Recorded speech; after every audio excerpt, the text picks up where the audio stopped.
pouvez être sûr que des gens en vivent et certains sont très riches grâce à ça. Un peu là, putain, j'ai pris le truc qui me moule le plus. Putain, à la cam, on pourrait presque croire que je suis musclé. Presque. C'est quoi le sujet du jour là? Tous les business possibles et faciles de 2024, choisis et lance-toi. Ah, trop stylé, trop stylé, trop stylé, trop stylé. Et bonjour à tous, bienvenue dans cette vidéo trop stylée parce qu'aujourd'hui on va parler tranquillement des business possibles en 2024. Il y a plein de gens les gars, plein de gens là qui me parlent de plein de business à la con.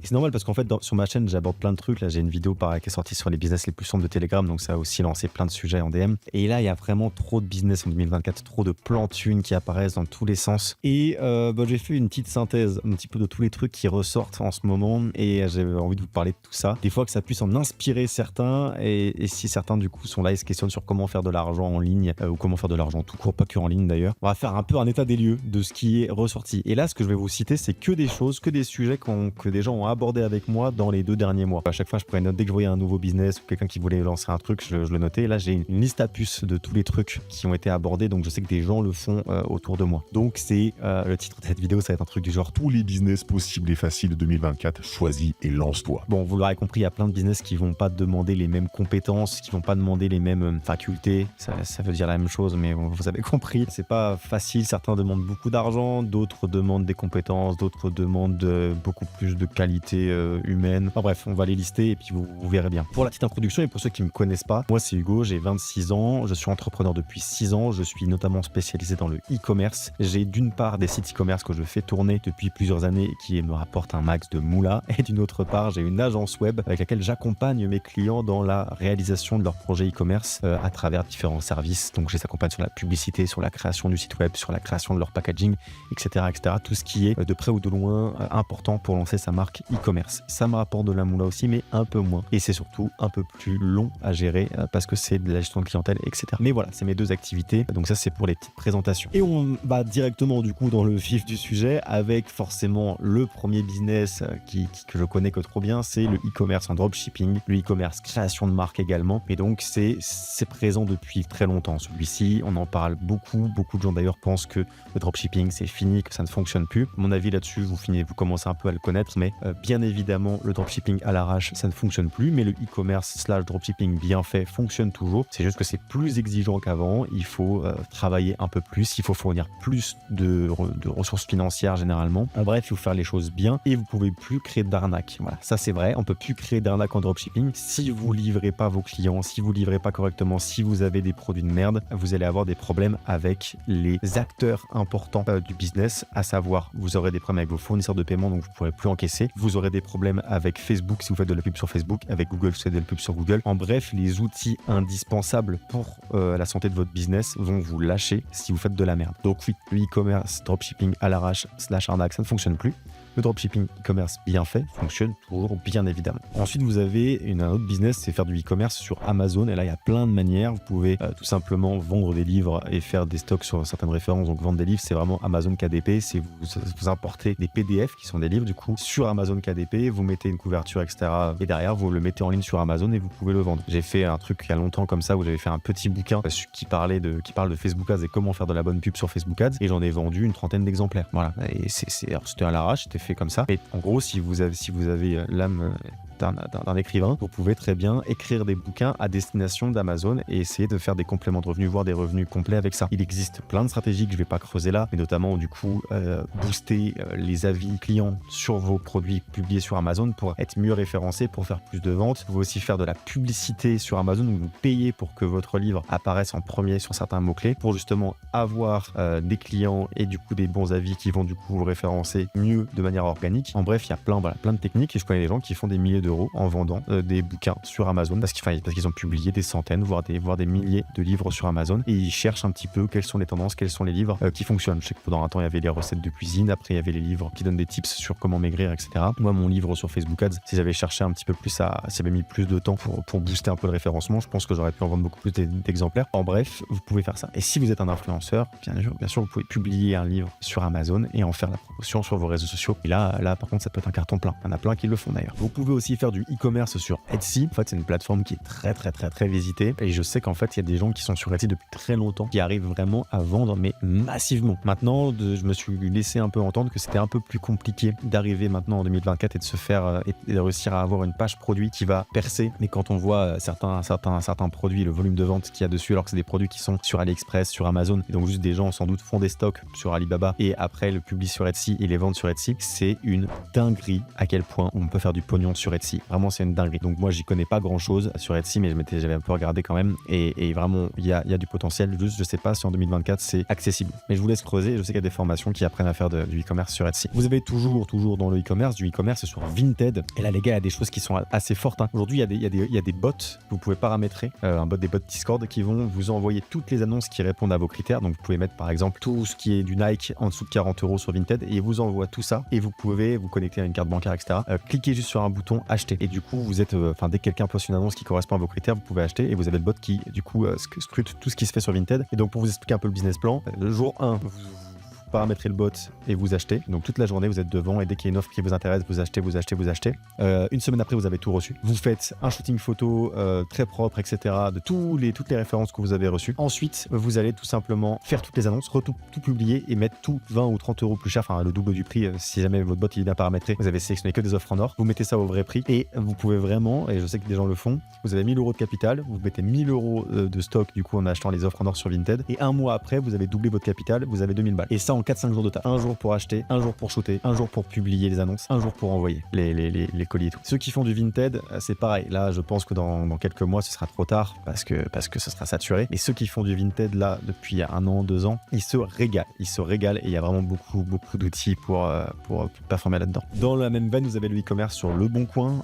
Vous avez des gens qui font de l'achat-revente sur Le Bon Coin. Tout simplement, vous regardez, dès que vous repérez des offres en or sur Le Bon Coin, vous les achetez et puis vous les revendez. Ça demande en fait d'être assez attentif à ce qui se fait sur Le Bon Coin, mais dès que vous avez identifié ce qui se fait régulièrement sur Le Bon Coin, vous allez être capable d'identifier une offre en or. Et donc effectivement, vous pouvez faire tout simplement de l'achat-revente sur Le Bon Coin et faire soit un complément de revenu, soit un vrai revenu. Et idem, vous devez avoir des bots qui existent. Si vous cherchez un peu sur des forums, etc., vous devez avoir des outils qui permettent de vraiment avoir des notifications quand des offres en or apparaissent, quand des offres correspondent à vos critères. Et honnêtement, il y a vraiment de l'argent à faire. La location de matos, ça c'est pareil, c'est vraiment à la mode. Location de matos, genre pelleteuse, genre jacuzzi, genre machine à popcorn, machine à vidéo pour soirée, etc. Il y a plein de gens qui mettent ça sur Le Bon Coin et sur d'autres plateformes qui font des annonces du coup de location de matériel. Et en fait, il y a des trucs, notamment la pelleteuse, c'est un bon exemple, mais la pelleteuse, en fait, quand tu as besoin d'une pelleteuse, on a besoin une fois tous les 6 ans. Enfin, t'as jamais besoin d'une pelleteuse. Mais quand on a besoin, tu vas pas en acheter une. Tu te dis, putain, j'ai pas payé, je sais pas combien ça coûte, mais ça coûte plusieurs centaines d'euros, voire milliers d'euros pour acheter une putain de pelleteuse que tu vas utiliser qu'une seule fois. Du coup, les gens vont préférer la louer pour le temps de leurs travaux. Et honnêtement, du coup, en 3-4 locations, souvent, vous avez déjà rentabilisé le prix d'achat de votre pelleteuse. Donc derrière,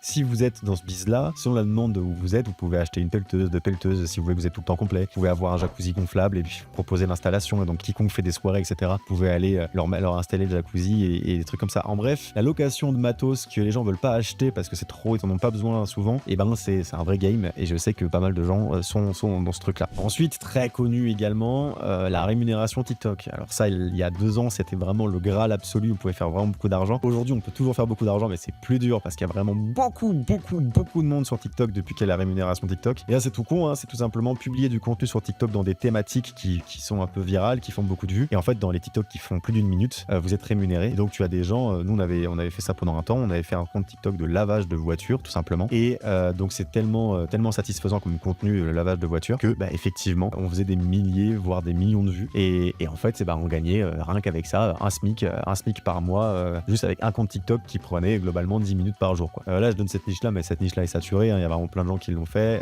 Il y a les chats, les compilations d'animaux, c'est pareil, c'est un truc qui fonctionne très bien. Il y a tout ce qui va être autour de la nourriture, donc des préparations, etc. Il y a les quiz. Bref, il y a tout un tas de thématiques sur TikTok qui fonctionnent très très bien et qui permettent de faire des millions de vues, mais il y a beaucoup de concurrence maintenant. Mais si vous avez un concept auquel personne n'a pensé, n'hésitez pas. Et effectivement, il peut y avoir des rémunérations très attractives avec les rémunérations TikTok.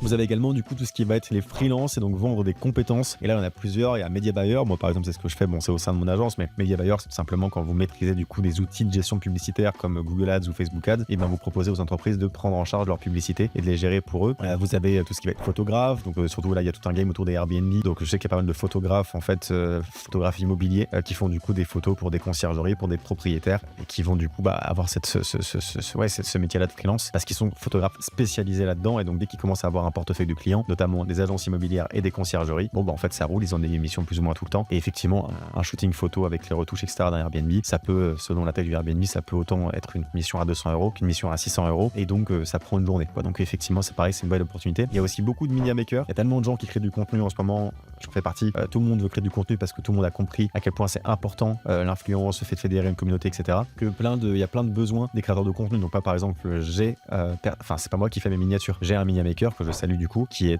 que je trouve doué et qui m'aide du coup sur tout ça et c'est pareil, il m'a juste démarché sur Instagram, il m'a dit je vois tes vidéos YouTube, je vois tes miniatures, je peux faire mieux etc. Donc media maker pareil en freelance c'est très fort et donc peu importe finalement l'activité de freelance que vous faites et les compétences que vous allez proposer, dès lors que vous avez un certain succès et un portefeuille de clients, vous pouvez basculer vers une agence, du coup commencer à déléguer, commencer à avoir une équipe pour proposer votre service à une plus grande ampleur et pour en fait finalement avoir une carrière qui s'installe dans votre truc de freelance et avoir une croissance. Vous allez avoir après les agences de services, notamment le dropshipping de services. Je sais qu'il va y avoir du coup des agences qui vont proposer tout un tas de choses, par exemple la création de logos et qui vont en fait facturer la création d'un logo à 100 € mais qui vont le déléguer à des Indiens sur Fiverr pour 5 € et vous allez avoir du coup c'est du dropshipping de services. Donc il y a plein de gens aussi qui font ce business là. C'est intéressant, hein, c'est très très intéressant, il y a des bonnes marges à faire. Un peu compliqué en relation client parce que des fois vous pouvez être déçu par la livraison de la personne à qui vous sous-traitez et derrière c'est un petit peu dur d'expliquer à votre client parce que c'est pas vous qui l'avez fait etc. Mais il y a des très bonnes marges à faire. Je sais que ça se fait beaucoup, des agences qui parfois par exemple facturent 5 000 € pour la création d'un site web et vont déléguer la création du site web sur Fiverr ou sur Upwork etc.